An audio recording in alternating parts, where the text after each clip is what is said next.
YouTube and welcome to Lauren Loves Literature.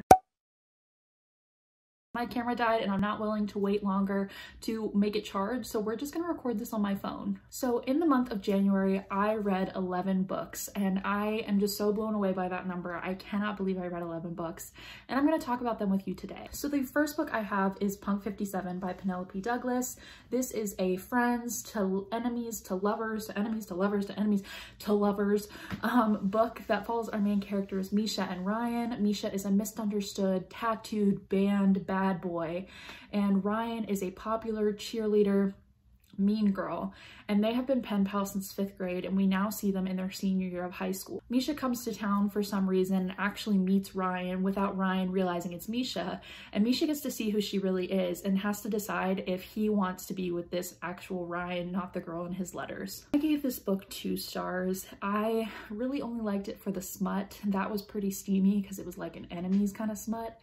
But otherwise, I thought this book was full of really problematic, unhealthy relationships, and it was just not something I enjoyed reading. The next book I read was The Only Good Indians by Stephen Graham Jones. This is a thriller that follows 4 Indigenous men as they have committed a crime against nature, and nature comes back to haunt them in the form of a woman with an elk head who has come to kill them all, basically. This book does have some serious trigger warnings for animal death, animal abuse, human gore, like really bad gore.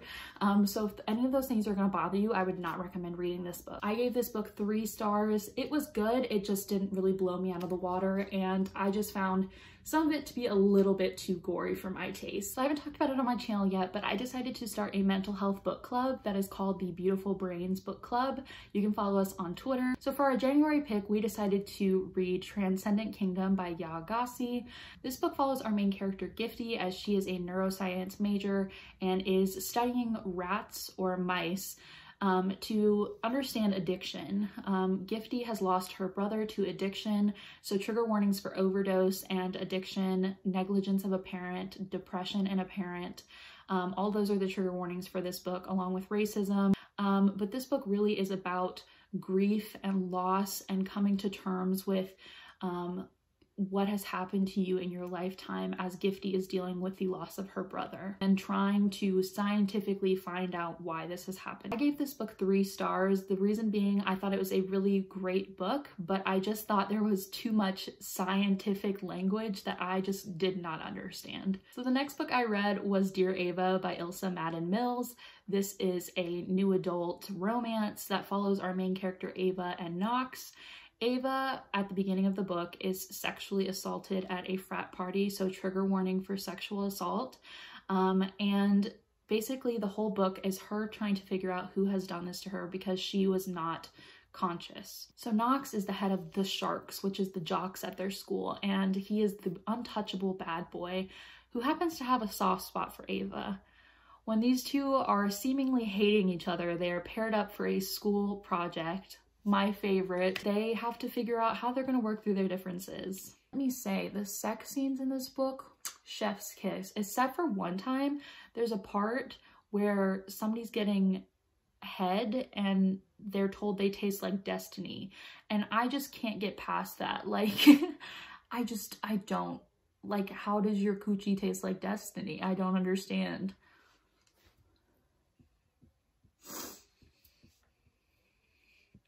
There was a lot of pining in this that slow pine just really gets me.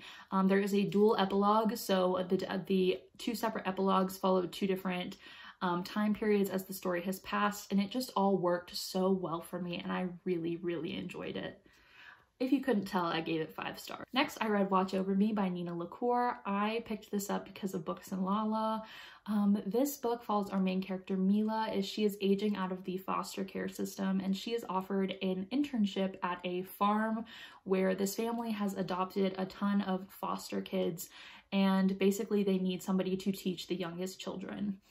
So Mila really just wants to escape and get out into the world. So she accepts this internship. But what she isn't told is that there are ghosts on this farm. That is as far as I'll go, but this book really just talks about recovery and growth and just learning about yourself and just finding light in the darkness. I gave this book 5 stars. It is written so poetically and beautifully that I really just had the most beautiful time with this book, and I would definitely recommend it. Next, I picked up A Court of Thorns and Roses by Sarah J. Maas. If you don't know, I'm like a huge stan of this book series. So I have been wanting to reread the series before A Court of Silver Flames comes out. So I decided to pick this up and start my reread. If you don't know, this is a very loose Beauty and the Beast retelling where Feyre, our main character, goes into the woods one day and kills a fairy.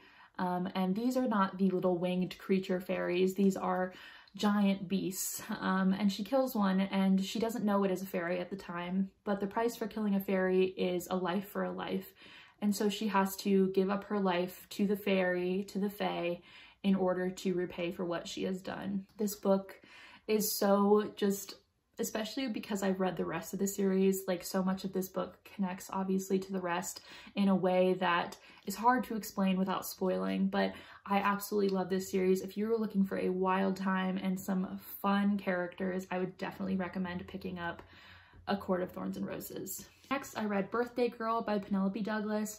This book follows our main character Jordan as she falls in love with her boyfriend's dad. I know. I just wanted something a little bit taboo, and that seemed a little bit out of the ordinary for me. So I picked up this book, and especially because I wanted to give Penelope Douglas another try, and let me tell you, I was let down once again. This book was just boring in my opinion, because the whole time the dad's like, we shouldn't do this, he's my son. And like, yeah, I mean, that's logical, but in my brain I was like, I'm reading this so y'all can get together, like, come on.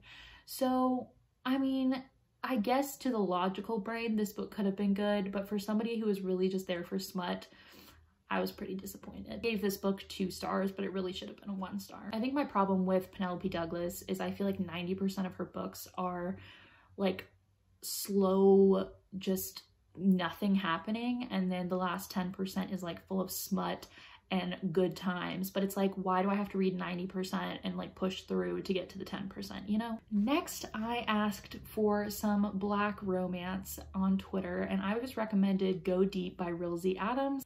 This follows our main character Nevaeh as she is an erotica writer, and she has lost her mojo. She has just not had sex in a long time, and so her novels are kind of showing that, and her reviews are going down. She's getting hate online for how bad her erotica is, and she's really just wanting to rehype her sex life along with her novels. So she reaches out to her lifetime best friend Xander, who has been her friend since they were literally born, and she says, hey, do you think we could maybe do you think we could maybe mess around and you could inspire some of my stories again? And so thus a Friends with Benefits is formed. But will their arrangement become a little deeper than just sex? Do they realize they have feelings for each other? Who knows? This book is quite short, but I thought it was short and sweet and just hit all the right points. I gave it 4 stars. There was just missing that last wow factor, but otherwise I thought it was an amazing read. Next, I read Green Lights by Matthew McConaughey. This is a memoir about Matthew McConaughey's life, and honestly, if you like Matthew McConaughey, you will love just hearing him in his words. Like, as I was reading this book, I could just hear him talking in my head, and I've heard the audiobook is wonderful for that exact reason, that this book is just so authentically him that it worked so well for me. I don't rate my nonfiction, so I didn't give this a rating, but I did really enjoy my time with it. It doesn't focus as much on his actor days as it does him growing, and a lot about his childhood, a lot about why he is the person he is today, journeys he has taken to find himself. So it was not what I was expecting, which was a lot about Hollywood and like how he became an actor, but it was really more about him as a soul, as a human being, how he has gotten to the mindset he has today. Next, I read Children of Virtue and Vengeance by Tomi Adeyemi. This is in the Legacy of Orisha trilogy. The last book has not come out yet, but But this follows our main characters as they go on another adventure. I can't tell you what that adventure is because it would ruin the first book, Children of Blood and Bone. But in that book, our characters are trying to bring magic back to the kingdom, while the crown prince, who secretly has magic, that's not really a secret, don't worry about it, is trying to hunt them down to prevent them from bringing magic back. I loved the first book. I gave it 5 out of 5 stars. I flew through it, and it's a big boy.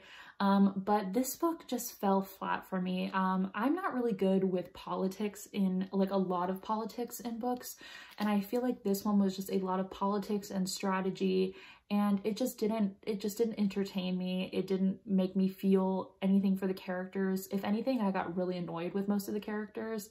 And I felt like the chapters were starting to repeat themselves at some point. Like, the same issue would come up and they would do the same thing to fix it.